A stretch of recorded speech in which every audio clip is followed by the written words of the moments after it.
Salam sejahtera saya ucapkan kepada pensyarah kita Dr. Wesley Kong serta rakan-rakan sekalian. Saya Cindy dari kumpulan 4 akan membentangkan tugasan 3 berkaitan kajian topikal. Kami dari kumpulan 4, ini adalah ahli kumpulan kami, Jeremy Siau, saya sendiri Cindy, Syed Muhammad Anas, Nur Farah Sazwani dan Eng Shuim. Jadi tajuk pembentangan kami adalah huraikan peranan dan kedudukan yang di-Pertuan Agong dalam sistem kerajaan persekutuan. Sebelum saya membentang dengan lebih lanjut, izinkan saya untuk berkongsi serangkap pantun. Bersatu padu, saling muafakat, aman damai serta dunia. Muafakat raja bersama rakyat, raja dan kita berpisah tiada. Agong atau yang di-Pertuan Agong YDPA merupakan ketua negara Malaysia. Memandangkan Malaysia mengamalkan sistem raja berperlembagaan, peranan YDPA sangat luas, namun tertaluk kepada perlembagaan. Di sini dia akan nyatakan peranan atau tugas yang dilaksanakan oleh yang di-Pertuan Agong.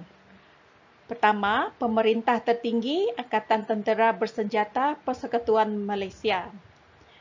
Ini adalah merupakan lambang kedaulatan dan menjadi penaung kepada kekuatan negara.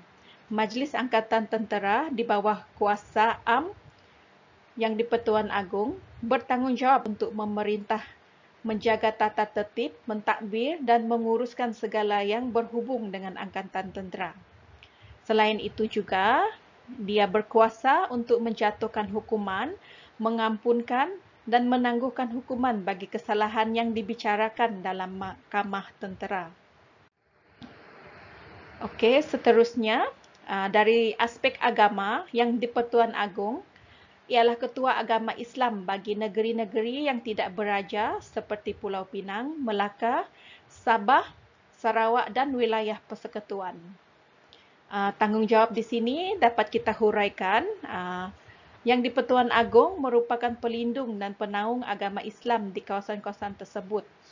Selain itu juga, yang di-Pertuan Agong juga menjadi Ketua Agama Islam bagi negeri baginda sendiri.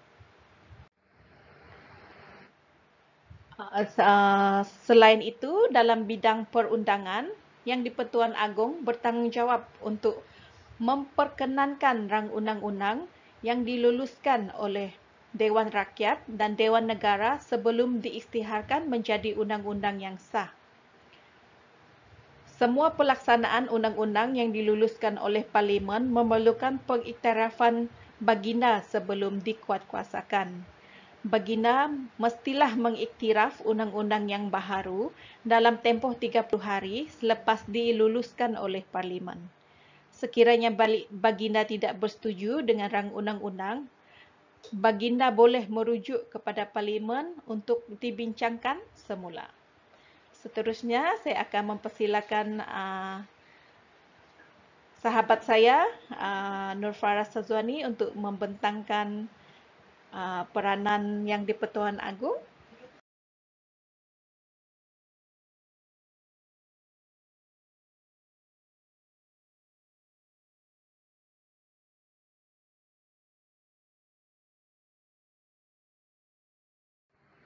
Terima kasih kepada saudari Cindy. Sebelum saya memulakan, saya ingin menyampaikan serangkap pantun. Dari Komta ke Sungai Ara, singgah gelugur makan kuaci. Taat setia Raja Negara, lambang teguhnya jati diri. Jadi, saya akan teruskan dengan peranan atau tugas yang dilaksanakan oleh YDPA. YDPA mempunyai kuasa untuk melantik Perdana Menteri, Hakim dan Jemaah Menteri.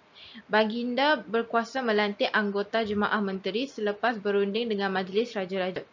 YDPA juga bertanggungjawab untuk melantik Ketua Hakim Negara, Mahkamah Agung dan Hakim Mahkamah Tinggi. Baginda juga berperanan menganugerahkan pingat kehormat kepada orang yang telah berjaya atau berjasa kepada negara.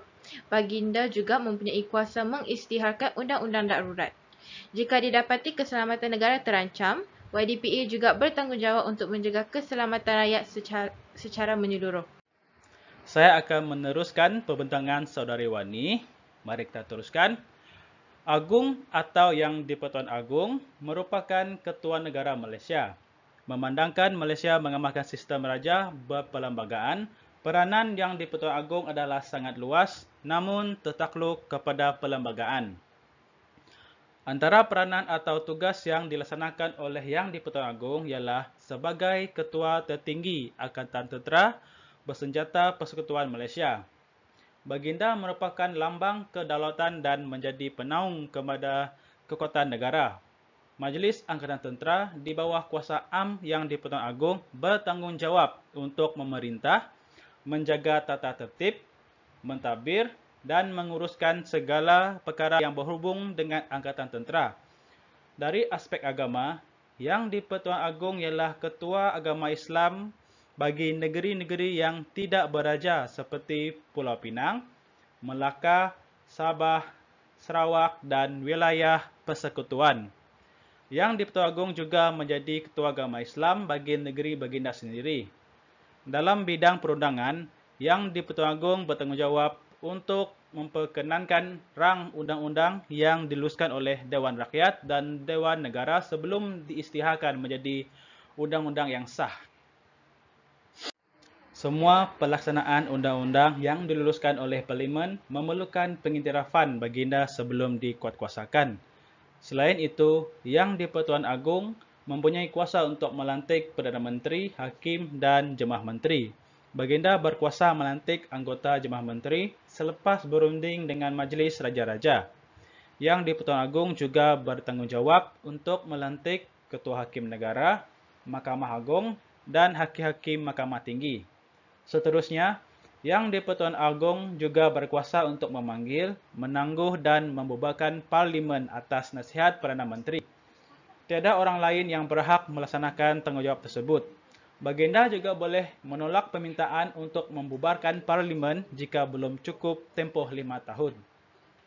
Di samping itu, Yang di-Pertuan Agong boleh meminta supaya diadakan mesyuarat Majlis Raja-Raja tentang keistimewaan, kedudukan, kemuliaan dan kebesaran Raja-Raja Melayu. Baginda juga berperanan menganugerahkan pingat kehormat kepada orang yang telah berjaya atau berjasa kepada negara.